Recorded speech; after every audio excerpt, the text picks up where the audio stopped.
Welcome to Lynn Cullen Live, talk radio without the static. Email your questions and comments to lynn@pghcitypaper.com. And now your host, Lynn Cullen. Hey, how you doing? And good morning to you. It is April 2nd, home opener, Pittsburgh Pirates today. Undefeated Pittsburgh Pirates, I want to say. I don't know how many more times I'll be able to say that, but anyway, sounds good for a little bit. Happy for them. And, okay. We're just going to jump right in. We do have a guest joining us a little bit later. She is the chair of an organization doing incredible work, and we will wish her well. She is the chair of Fair Districts Pennsylvania, an organization that is trying to wrest control of redistricting from politicians and instead put it in the hands of a commission made up in part of politicians, but equal representation of both major parties and then just ordinary citizens. So we got to hear what she's up to, and you have to find out what you can do to help this effort, because I think we are living now with the result of partisan redistricting. And it has not been pretty, and it has not been democratic in any way. Okay, first up, a little bit of a rant. One of my things that drives me crazy. It's a word. It shouldn't be a word. It's a word I hear over and over again. And it's written in news stories. And I don't understand how anyone can think for a minute that this word makes any sense. This was in a story about Laura Ingraham, by the way, taking a all of a sudden vacation. Seems like a few other folks at Fox did that and then never came back. But it said in the article I was reading that Fox News insists that Laura Ingraham's vacation was not some spontaneous thing, but was in fact pre-planned. That's my word that drives me nuts. Pre-planned. Think about that.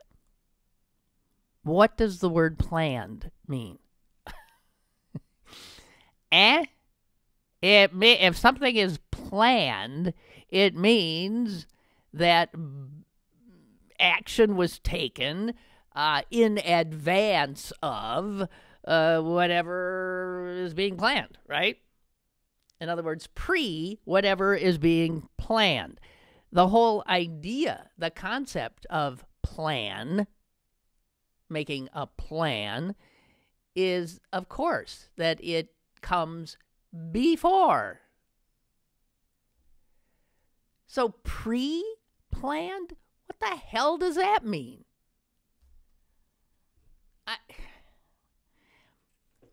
There's such a lack of... I'm sorry, I know this is just something most people would not give two hoots about, and certainly if it was pointed out to them, they would not get bent out of shape, but I think it bespeaks a certain laziness of thought, and the fact that it appears consistently and written in legitimate news publications and written by then people who supposedly know about words.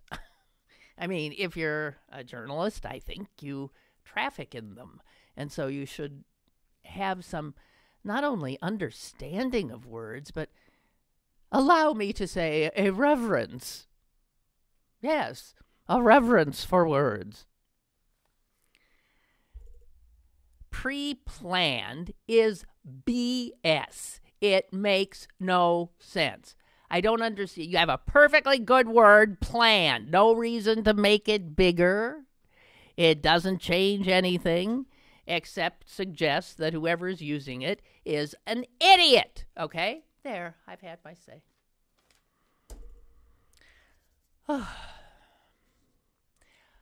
The other thing that's on my mind, and I'm glad this is finally getting out there in a way that got everybody's attention. It's something I've been trying to get people's attention to for years, to little avail.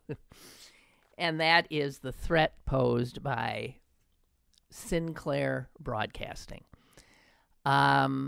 Anyone who listens to the show religiously will know that I have more than once talked about Sinclair Broadcasting and the threat it poses to our democracy, to our idea of a literally a free press. And those of you who know will be happy to hear that what am I saying? I know there's a caller on the line, but I'm just starting a subject up, guy, whoever you are, and I need to. It's not our call. It's not our.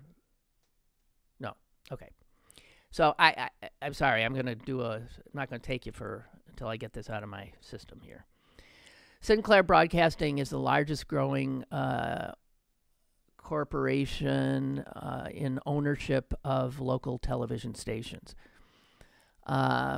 They are poised right now to become way bigger by picking up all of the stations now held by Tribune Media, the flagship station of which is WGN in Chicago.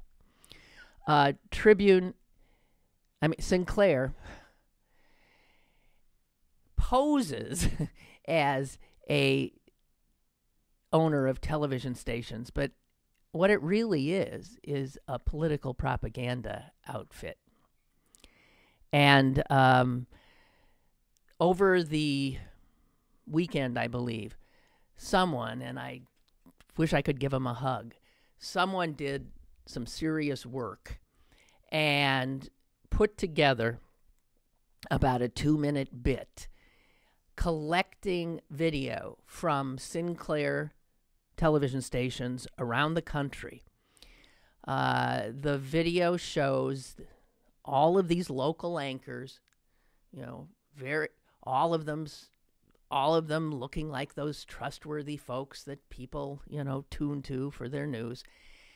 And they were all reciting the exact same words, although there was a space where they inserted their own city. And that is why we care about the citizens of, insert your city, of Pittsburgh. We are part of your community. And this was a pre-planned, this was a script that was sent down from corporate headquarters, Sinclair, in which all of their anchors were made to read this script essentially about fake news and about how the viewers should trust them. And this mashup of all of these sincere, earnest-looking, trust-me, local anchors, all robotically spouting the same words, is such a wondrous send-up of the duplicity that is Sinclair television. Anchors there have no choice. Producers of news show there have no choice but to regularly show pieces that come down from corporate headquarters that are all about making sure their viewers mistrust most media and only trust what they are saying, that they love Donald Trump and mistrust all. It is mind-blowing what Sinclair is up to. And it, believe me, is more insidious than Fox News Network, because people tend to trust their local anchors more. They might bump into them at the grocery store. The news they proffer is news about their neighbors. And so these poor folks, and I feel for them, who got hired up by a Sinclair station, find themselves unwittingly not working for a news operation, but rather working for something that Vladimir Putin would smile at and understand, because it is a political propaganda outfit. And I'm just thrilled that they are being unmasked on a large scale right now. Because me squawking about them for the last few years hasn't done a damn thing. But why would it? So that's the good news. That's the good news in regard to Sinclair. It is basically a political empire that is made up of local television stations. Understand that. It's a different business model. It's different. They have no real desire to do what most TV stations do. They see their acquisition of these stations as a power grab, a way into the hearts, the minds, the homes of Americans who they intend to propagandize. It is really frightening. That is Sinclair Broadcasting, and I hate to tell you that the Trump-appointed head of the FCC, which oversees TV, is a great friend of the head of Sinclair Broadcasting. So Sinclair has no impediments other than we the people at this point. So the more you can spread the word and join any effort to clip their wings, that would be good. And speaking of citizen effort to change things, I do want to introduce our guest today. This is a citizen who, unlike me, does more than rant about things she sees as wrong. She takes action.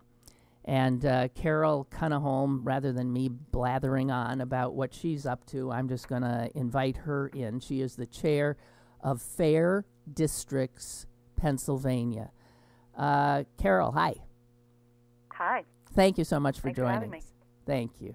Thank you. Okay. How, first of all, I mean, have you guys come out of the blue, or have you been toiling in the trenches unbeknownst to most of us for years? Well, so the Fair Districts PA started in January 2016, but the organizations behind Fair Districts PA have been toiling in the trenches for decades. So League of Women Voters of Pennsylvania and Common Cause PA were the two convening organizations. They've both been working on redistricting reform since 1991 is the earliest I can track. They gave testimony to our Pennsylvania Legislative Redistricting Commission in 1991 saying, please draw maps that honor our state constitution, and that didn't happen. And so they've been working really for over a quarter of a century saying, you're ignoring the constitutional requirements that districts be compact and contiguous and not split communities. And it gets worse every time the lines are redrawn, because we have new technology that allows them to be done more deviously. And one can imagine, Carol, I'm just thinking, we're talking about the new technology. You can actually see a district in the future, if no change happens, in which a line goes through somebody's house just to skirt the fact that the wife votes one way and the husband votes the other, or something like that. Pretty close to that now. I mean, there are apartment complexes that are split right down the middle. College campuses are a great one. They do wonderful work splitting college campuses. So it's gotten worse and worse. So in January 2016, we said, unless we really focus attention on this and get people to understand how this undermines everything that we're trying to do, we will never change it. So we decided to just make it a one issue focal point and throw everything we had on trying to get people to understand it, because if citizens don't advocate for change, the leadership will certainly never give up the power to draw the maps. Exactly. Now, the thing is, I mean, this is so basic to our democracy, because I saw somebody who said, they put it so beautifully, what this kind of political redistricting does, political drawing of congressional lines does, is allow the politicians to essentially choose their voters, as opposed to what obviously we learned in civics class, which is a democracy is about citizens choosing the politicians. And what they've done is absolutely flipped it on its head. So, and in the process have destroyed the cardinal principle of, one person, one vote. Some votes don't count anymore, or barely, and some count more than they should. It really has undermined our democracy. It has completely undermined our democracy. And it goes beyond just which party wins or which person wins.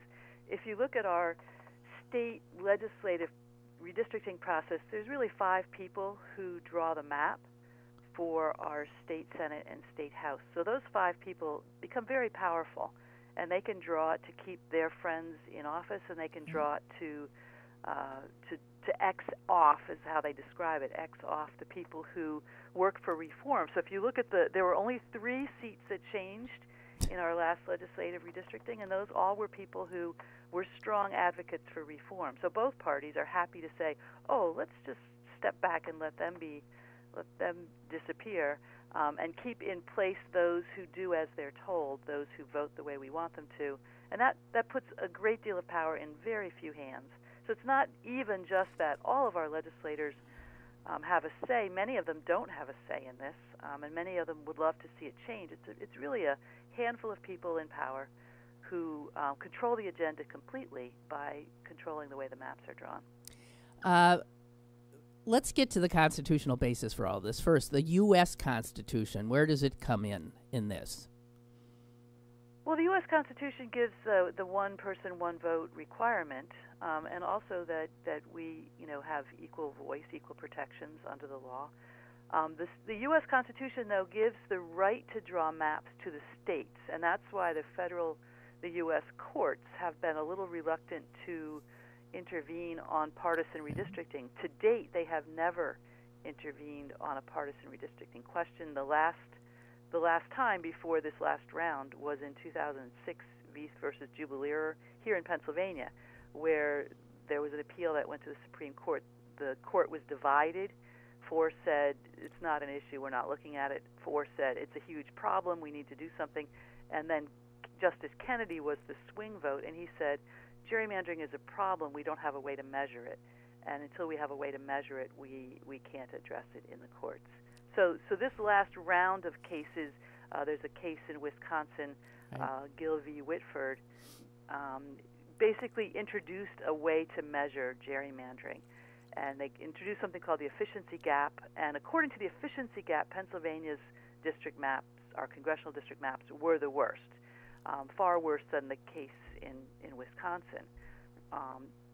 What happened is the League of Women Voters, Public Interest Law Center, and some other allies of ours sat down and looked at the Wisconsin case, looked at the efficiency gap testing model, and said, we're the worst, and if we wait for the Supreme Court, who knows what they'll do. We actually have better protections in our state constitution. We have protections for free and equal elections, and we also have good protections for viewpoint discrimination. In other words, you can't be discriminated against because your viewpoint doesn't line up with those in leadership. They can't find ways to make your voice less heard than the voices of others. Oh, they can't?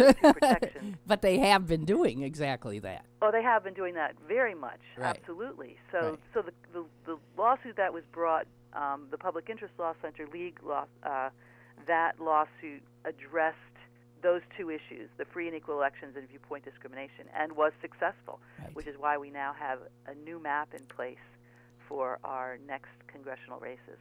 I want to. This is, some people, their eyes roll back. We're going to talk about redistricting.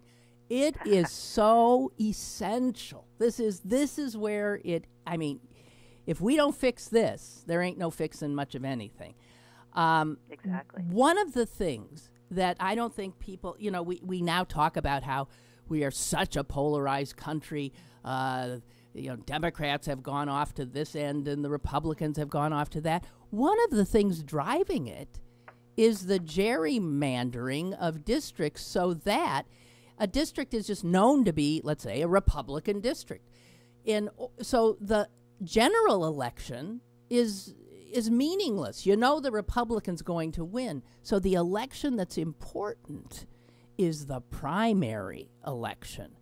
And that is where you hear the phrase, oh, they're afraid of being primaried. That means that, let's say, a conservative Republican gets outflanked on her or his right by an even more conservative Republican. And that is what's been happening. So that voices of moderation in both parties tend to get obliterated in this kind of a gerrymandered system. Exactly. You've put it very clearly. Yep.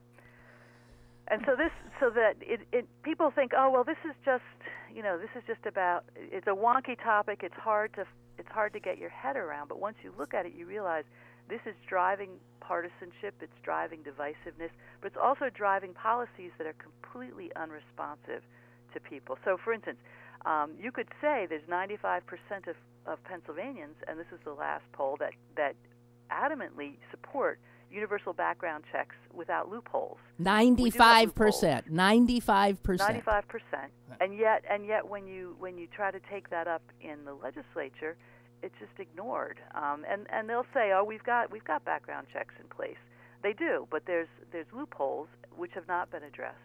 And there's other policy issues that you can find a large majority of Pennsylvanians say, we agree on this issue.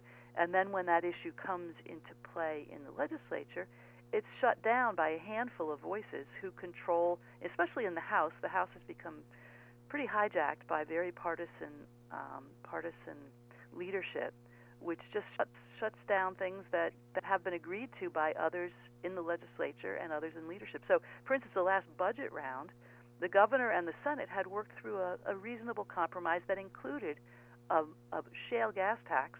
We're the only state that does not have one. A majority of Pennsylvanians, by polls, say we should have one, but the leadership in the House just says absolutely not. It's not going to be heard. It's not going to be voted on. It's not happening, and just shuts the whole thing down. And they're able to do that because of the way gerrymandering allows seniority to be held in place in a way that closes out any kind of discussion. Right. So they can do this, flout the will of the people, because they have rigged the election map so that they can't be touched. The only thing we can do if you're when we're unhappy with our legislators would be to vote them out. But they've pretty much made that almost impossible in a lot of cases, maybe even the majority of cases. So this is it's a rigged system. So what is Fair Districts PA? What's your remedy? Our remedy is an independent citizens redistricting commission. In California, we just last week had 3 California commissioners visiting us to talk about their experience. They created an independent citizens redistricting commission. It's citizens from across political parties, and they are selected through a process that assures that they are not connected to public officials or lobbyists. They have no personal stake in how the lines are drawn. They just want them drawn fairly. And though that commission held public meetings, invited input from across the state, and drew new lines, and had an incredible impact on how competitive the races there were. In the years before that, I think they had 5 seats change in legislative races across a period of cycles. I think it was 3 electoral cycles. Only 5 seats had changed. And then the election following their new map, they had huge turnover. They had congressmen who just chose not to run again because they had never run in a congressional in a real race, district, and they didn't want to face that. Yeah. And then in their legislative races, they had huge turnover as well, as people realized, ooh, in these maps, I actually would have to listen to my people, and I've spent so many years not listening to them. It's probably not going to work. I mean, we're seeing that here in Pennsylvania. I think it's 6 congressmen now have chosen not to run again. Is it that much? Maps. Wow. I believe it is, and in large part because of the new maps. There are people who have been in office a long time, have pretty blatantly ignored their constituents, and now are realizing they don't stand a chance in running against running in a competitive election. So it's not going to happen. So this is about taking. So we are supporting 2 bills: House Bill 722, Senate Bill 22, which would create an independent Citizens Redistricting Commission. There would be pools of candidates from both major parties, and then a pool from third-party unaffiliated. They would not be allowed to be people who have a stake in the partisan game that we have going on. They couldn't be elected officials or paid party officials or related lobbyists. to party officials or related. Yep. For the past 5 years before and then 5 years after, and they would have to. Everything that they did would have to be transparent. So all the data, they would not be allowed to use partisan data. They wouldn't be allowed to use the information about how people vote. Wow. They would just simply be allowed to use the census information and simple maps. They couldn't decide, this is this incumbent's district. They couldn't have that kind of information. Wow. So they would be drawing maps that just reflect what the communities asked them to do, to say, please don't divide, Erie into multiple pieces. Please, keep Pittsburgh more intact than it currently is.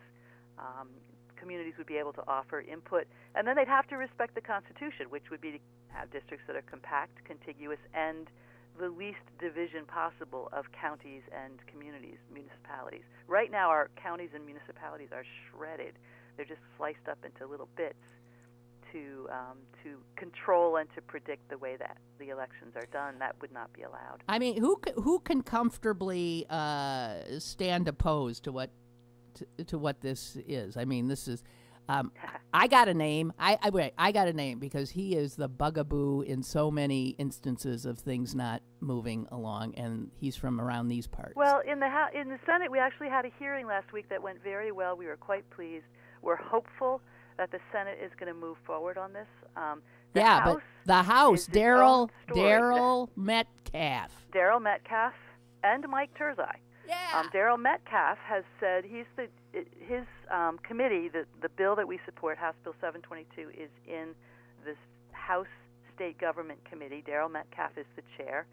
That bill has the most co-sponsors of any bill introduced in this session, 110 co-sponsors. Daryl Metcalf has said, I'm not interested. That bill is not going to be given a hearing. How dare he? How dare he? How dare he? Exactly. How dare he? His constituents, he has one constituent who has gone to his office in person 25 times now to ask for a meeting with him or to have the bill be given a hearing. She has never received a response from his office. 25 times that she's gone to his office. I've gone to his office in Harrisburg personally 3 times. I've emailed him 3 times. I have never gotten any response from him. But when colleagues have asked, he has said, I'm not interested. And when the press has asked, he has said, I'm not interested. And as what we say is, you were not elected to be interested. You were elected to represent, to facilitate a committee. Yeah. And this is a bill that has, support from across the state. And the prime sponsors of this bill have written him. They wrote him to ask for a hearing. He did not respond to his colleagues' letter asking for a hearing. That's just it's unprecedented. Just disrespect for the process, for the colleagues, for representative government. It's outrageous. And so then you have to turn to the Speaker, Mike Turzai, and say he actually was running on a campaign of strong leadership for reform, and he has been completely silent on this issue. He has not responded to press. He has not responded to constituents. He has not responded to colleagues. I've personally emailed him 3 times to say We have more support on this than on any other bill in the session. What will you do about it? He has not responded. He has been completely silent on this topic, and to me, that's not leadership. He's hiding, and as the speaker, it's his job to make sure that committee chairs do their job, and he has said nothing. Okay, both those despicable characters are from these parts. Obviously, they've got to feel more heat. I mean, Metcalf is impervious to anything. He is, to me. He simply is a dictator. I mean, he's got power, and it's all about him. He makes Trump look like a, I'm sorry. I know you don't want to politicize anything. So, what can we do? I mean, you want us to start calling Turzai and Metcalf? We got to get that. Absolutely, yeah. Absolutely. If any of your listeners are constituents of either of these two people, it would be wonderful if they would stop by their offices and say, I'm a constituent. I'll be voting on this issue. I will be encouraging my neighbors to vote on this issue. I will be encouraging my church to vote on this issue. I will be encouraging every person I know to vote on this issue. And this is unacceptable. It's inexcusable. Doesn't matter what party you're from. This is not what representative government looks like. Absolutely. Any pressure on, and we will be doing everything we can to make this an election issue, and I know that both of them are facing competitors, not in the primary, but in the general election, and we will encourage everybody, take a look. Is this a person you want representing you in Harrisburg? Yeah, but they're both in. They don't represent anybody except special interests and their own. Right. They're not representing people. That's for sure. That's absolutely right. But there's an election coming up, but they're running in districts that they have totally rigged so that no one can take them out. Well, the very, very interesting thing, and this is a message that anybody should be making to them and to the press. Letters to the editor are wonderful. This will be a different kind of election because, number one, they're both in districts that are demographically shifting, and they might have drawn them safely back in 2011, but populations are shifting. They're becoming more diverse, and also this is an election where people who in the past felt very disempowered and didn't bother to vote, they're saying we can't afford to be disempowered any longer. We have to vote.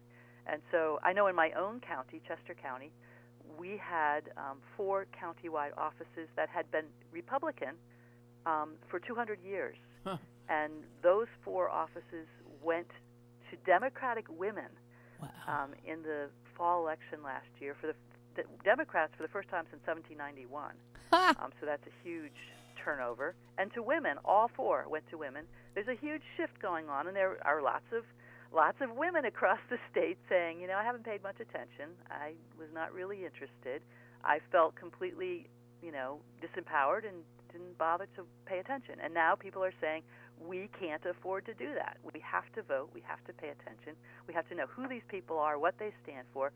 And people like this, we need to vote out of office. So I would suggest to both Speaker Turzai and Representative Metcalf, they might feel safe, but they are no longer safe. And it's really important that people come out and vote, and that they know who they're voting for, and that they send a strong message to people who have ignored voters that that's not acceptable.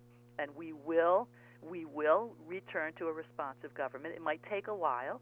It might be hard work, but that's what we're working towards. And what I tell people is, until this changes, nothing changes. Until we have a responsive government, we can march, we can lobby, we can advocate, we can have opinions on a huge number of issues. Until we have a responsive government, nothing will change. So we're having a rally in Harrisburg on April 16th. We're encouraging people from across the state to show up and to say, this has to change. We want a responsive government. We want these bills to be heard and enacted, and we're going to make noise and pay attention and study and advocate. We can't afford to sit back and hope somebody else will do it any longer. We have to get involved.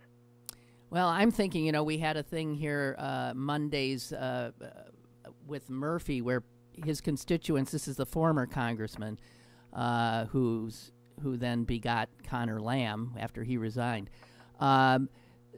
People picketed his office every Monday. I'm thinking maybe we need to do something similar with Metcalf, Mondays with Metcalf, and just keep on calling them out and drawing attention to this. That might be Absolutely. be helpful. Mondays with Metcalf would be wonderful, and Tuesdays with Turzai would be terrific. Yep. All right, guys. It has to be. There has to be that kind of public attention, That's right. calling out of this kind of complete inattention to voters and constituents, and really both of them. It's not just their constituents any longer. They're supposed to be representing the people of Pennsylvania, and they are not doing that, and that's just not. It's not acceptable. Okay, so if anybody out there is in either of these districts, how about it? Get some folks together and get this organized. I'm talking especially to the women out there, because women seem to be driving a lot of this, a lot of this desire to clean things up. But you know what? Here's the frightening part. So even if we get it out of committee, even if it gets voted on, it's not like that changes anything. In order to change how we redistrict, in order to have this independent commission, we have to amend. This is an amendment to the Constitution of the Commonwealth, right? Yes, it is. Okay, so that's why it has to be done now, to have it in place for the next. So the next census starts in 2010. The next redistricting process is in 2011. No. In place for the next 2020 process has to go. What? Oh, I think you said. I'm sorry. Yes, yeah. I do that badly. 2020 is the next census. 2021 is the next redistricting process. Right. To have this in place, it has to go through the legislative process twice, and then it has to go to public referendum by 2021. So we have a deadline for these particular bills. They have to be passed in both houses by the beginning of July this year. So we've got a couple of months. So we're working very hard.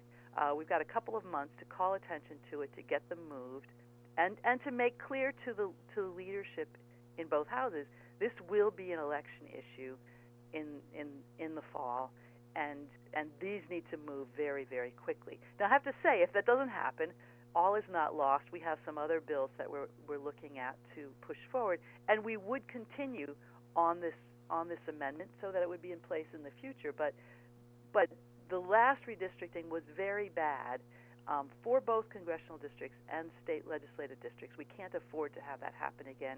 And part of this is going to be just keeping public attention on it, to say, don't you dare try. Don't you dare try. We know that the Supreme Court right now is sympathetic to the idea of fair districts, and so there would be lawsuits if they try again to do what they did in the last time. So this is a many-layered effort, and it requires a lot of informed and attentive citizens. So yes, we're pushing these two bills, but there are other pieces that will be part of this, calling attention to it. And we have to say, we do think there will be some changes in Harrisburg as a result of the upcoming elections. There's a lot of energy. There's a lot of interest. Many people, many competitors are running on this issue. I've heard from people saying, this will be my top issue in running for office. And we're hoping to make it a major election issue, and to say, if you're running for office and you're not supportive of fair districts, then why should anybody vote for you? Basically, you're advertising that you have no interest in representing the people of Pennsylvania. Why would we vote for you? Exactly. So we're doing everything we can to make this a key issue. Let me just say a word about women. If you look at Pennsylvania's women in legislative office, we have an F rate. I know. Grade. We are among the worst in the country, and you have to see a correlation between extreme gerrymandering and locking out new voices.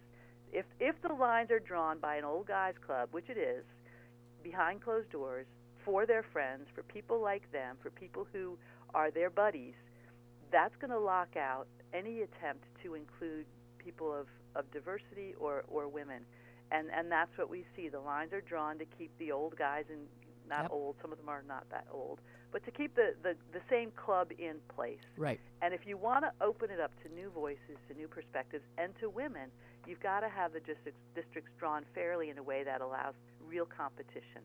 And right now that's not done, so we are an F. We are one of the worst, and we have a lot of women saying that's not okay. We're gonna take you on. We're gonna fight back, And we have to make sure that voices are heard and to make sure that other priorities are entertained. When you look at the policies that are considered, there are over 2,000 bills that have been introduced in the House in this session. And some of them are very important, things like lead, addressing lead poisoning.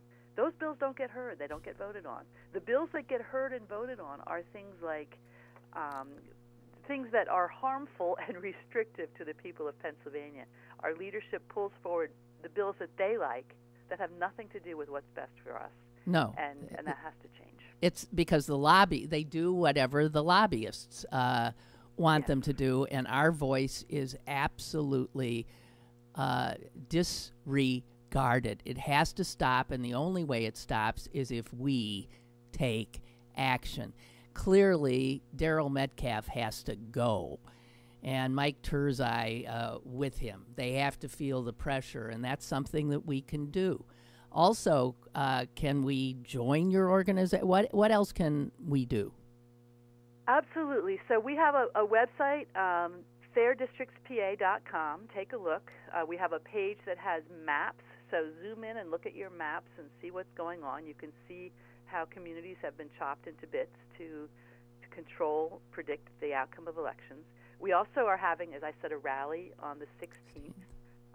And if you follow us on Facebook, you can find a lot of information. So we have a statewide Facebook page, Fair Districts PA. We also have local groups. We have local groups there in Allegheny County and Butler County, Beaver County. So if you look for Fair Districts PA, you can find our state page. If you look for Fair Districts PA Allegheny, you can find the Allegheny County page. There's, as I said, a Beaver page, Butler. We have events going on across the state. Almost every day we have events somewhere, informational events. We also have a petition, which you could, we have a text-to number that I don't have handy, which is not good. But I would say look at our website, and you can find ways to, we have a YouTube channel that has lots of video that explains things in great detail. So there's lots of ways to get involved, and there's lots of local groups. But start with our website, fairdistrictspa.com. It's a great, it's a great website. Our Facebook page, and right. You'll find us. Facebook or their website, it really is a wonderful site, easy to maneuver and filled with information. And we will post the links there too on our Facebook page as well. So, Carol, I can't thank you enough for being the good citizen that you are, and taking on this job, because it's really about the bedrock of our representative government has been absconded with, and we've got to take it back. It's as basic as this. Well, thank you for having me. Thank you, Carol. Appreciate it. Bye-bye. Bye. Bye-bye. Bye. Okay, guys, I know, God, I hope you realize the importance. And I hope those of you who maybe are in Beaver or Butler, that you get involved with the program. And I really do like Mondays with Metcalf and Tuesdays with Turzai. I really, really like that, because there's nothing else matters if at this very basic level we are having our votes essentially taken from us, our voices, through this cynical, despicable kind of politicized redistricting intended only to keep the powerful in power and to shut out other voices. It's as basic as that. And understand, this is a bipartisan effort. There are a lot of Republicans on board this one, too, because, things change. Democrats get in and they do the same kind of stuff. We got to take it out of the hands of politicians. Got to take it out so that we, the people. I remember my mother once saying, what happened to Wisconsin? Because I grew up there and she lived there most of her 95 years. And we were always so proud to live in this progressive state. And seemingly overnight, it turned into this Republican-controlled, conservative Republican state. And do you know, I think, the answer, I never could quite answer. The answer is Democrats, as usual, didn't pay any attention to those little races, and Republicans moved up from school boards into state assembly seats and state Senate seats, and they took over and they redrew districts so that it became pretty much a solid Republican state. Now, interestingly, that's starting to crack. There is an election tomorrow in Wisconsin that bears watching. It's for the Supreme Court. And there are 2 special elections coming up in districts that were gerrymandered to keep a Republicans in power. But the Republicans are scared because they are seeing, again, the same kind of attention and spotlight, so that for the first time in a long time, people who have been shut out are feeling there's a chance now to get some power back. And this is the way it's got to happen. This is it. Oh, okay. Back to us. Roger says pre-planned. How about free gift? That's another one. It's exactly the same. A free gift. Drives me crazy too. What kind of how dumb do you have to be to say free gift? Pre-planned, free gift. And Roger says, that makes me think of regardless and then irregardless. What's the difference? There is no difference. Regardless, somebody just felt the need to add a syllable. I don't know how these things happen either. I don't get it.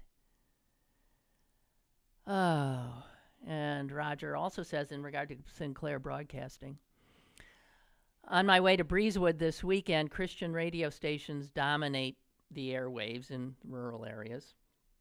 And same thing happens on my way. Well, the minute you leave an urban area, it happens. I once said you can drive from coast to coast in this country and hear nothing but Rush Limbaugh all the way. That's just the way it is. So he says, on my way to Ohio job sites, it happens too, but at least there are NPR broadcasts via Kent State or Youngstown State. Did you know Christian radio shows care about gun control and government takeover of our rights? Christian radio stations they're just firmly in the pocket of the right wing. I mean, they're sticking, they're apps. All you have to do is look for their incredible, rock solid support of Donald Trump, the most unchristian being to ever be in the White House. I mean, you could have a Hindu president and he'd be more Christian or she'd be more Christian than Donald Trump. But I don't know. We have a call. Hi, caller. Hello. Hello. Go ahead. How you doing? I'm fine. Hey, Lynn, did you happen to see the commercial for it's called the Trumpy Bear? No. They're selling a bear now. It's got a red tie and a suit on. It's called the Trumpy Bear. I couldn't believe it. Who's selling it? I don't know who the outfit is. It's one of those commercials they have on. Well, however, make money. That? There's I know. Make money while you can. Right. You were talking about words earlier. I don't know. Maybe you can explain this word to me. I'm not no expert on it. But the word monies, I never understood that word. Money? Monies. Monies. Oh, M-O-N-I-E-S. Why do you have to have that word? I don't know.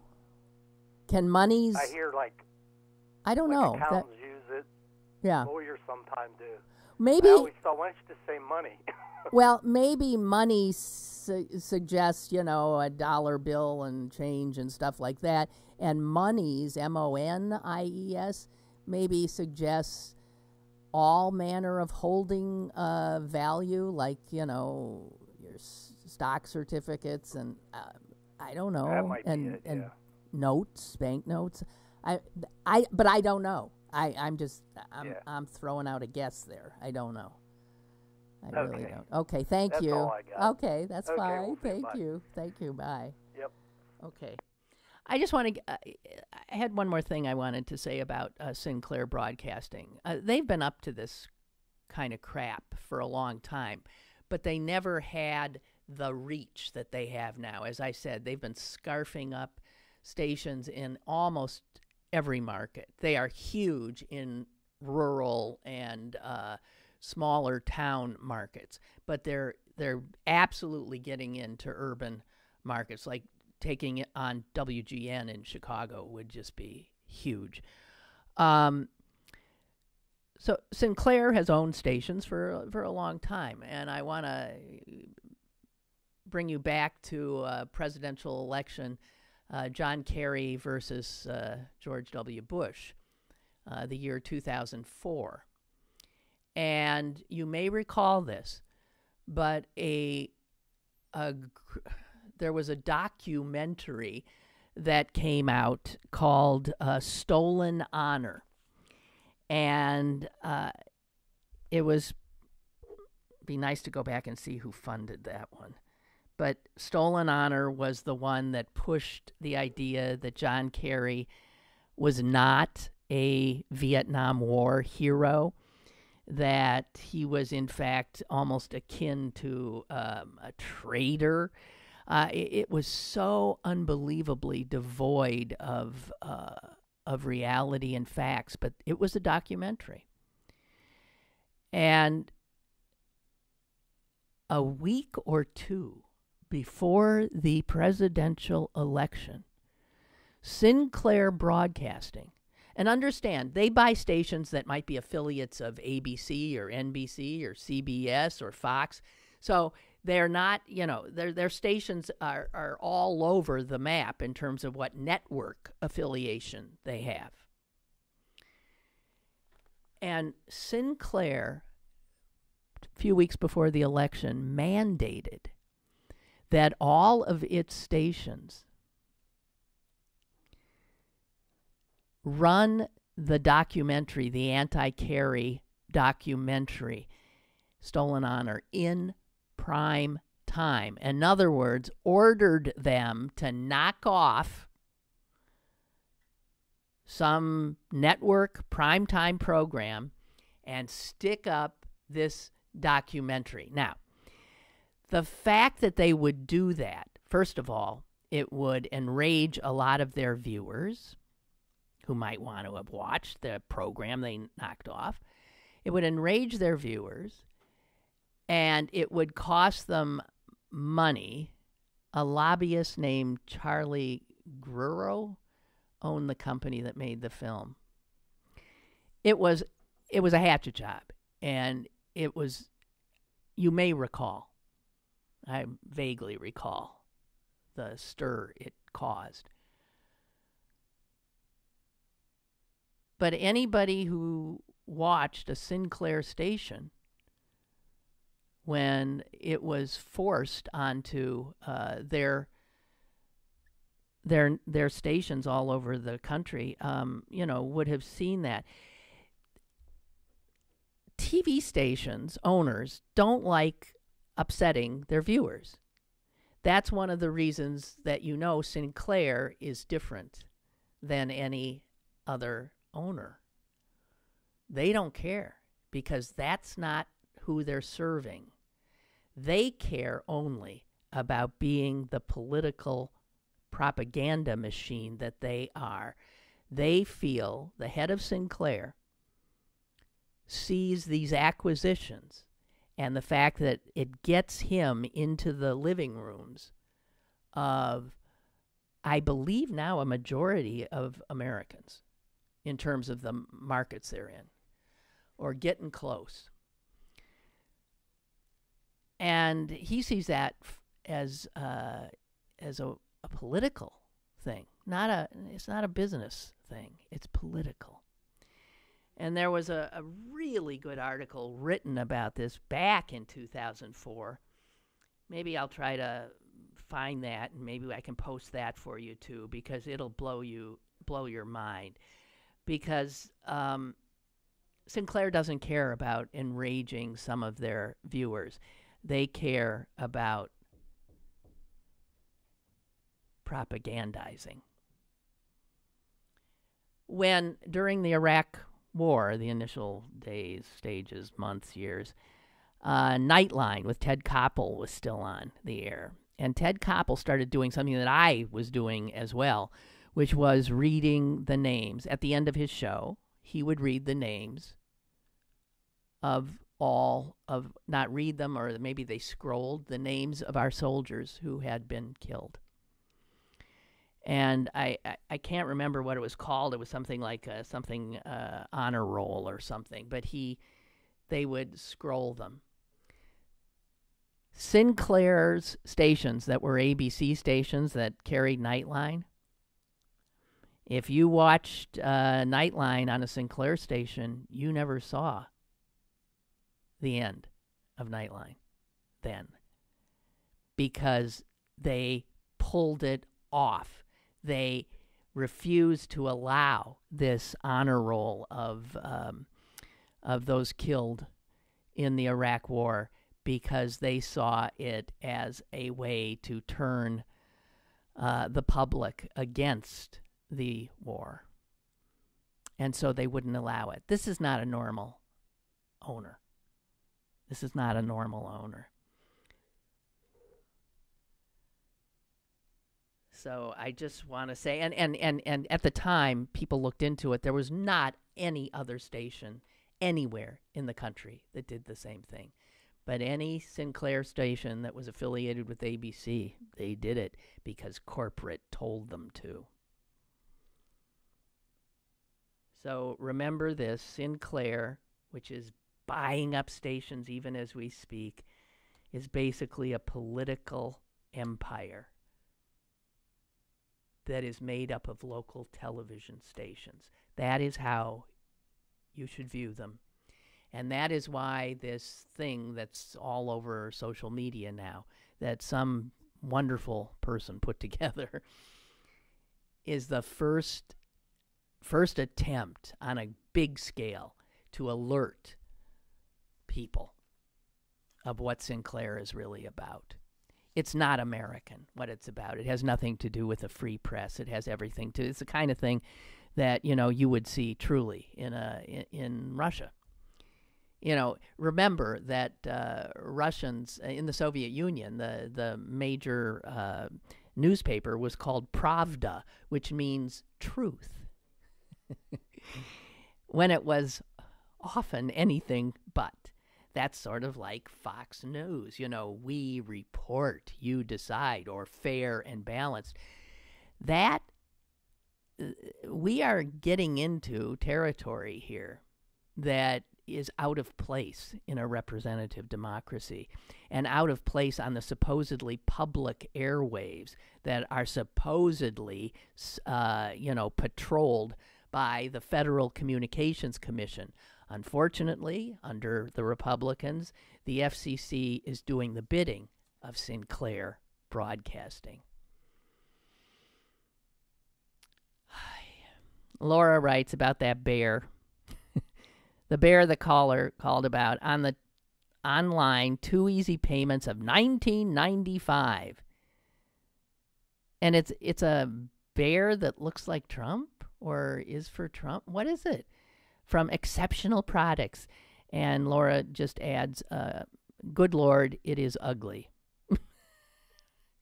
Well, then I think I'm really happy that I didn't see it. Okay, and quickly, Diane writes, hello, I wanted you to know that the video piece on Sinclair Broadcasting was on John Oliver's Last Week Tonight on HBO last night.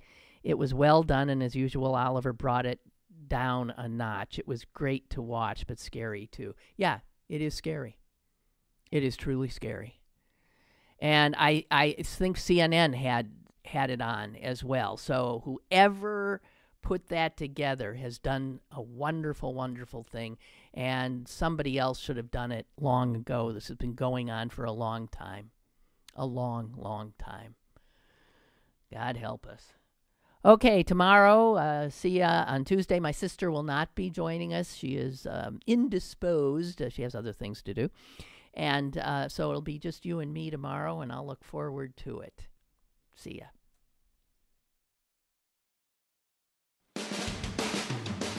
Lynn Cullen Live, Monday through Friday from 10 a.m. to 11 a.m. and archived at pghcitypaper.com. The opinions expressed on Lynn Cullen Live are those of the host and do not necessarily reflect the viewpoints of Pittsburgh City Paper or its advertisers.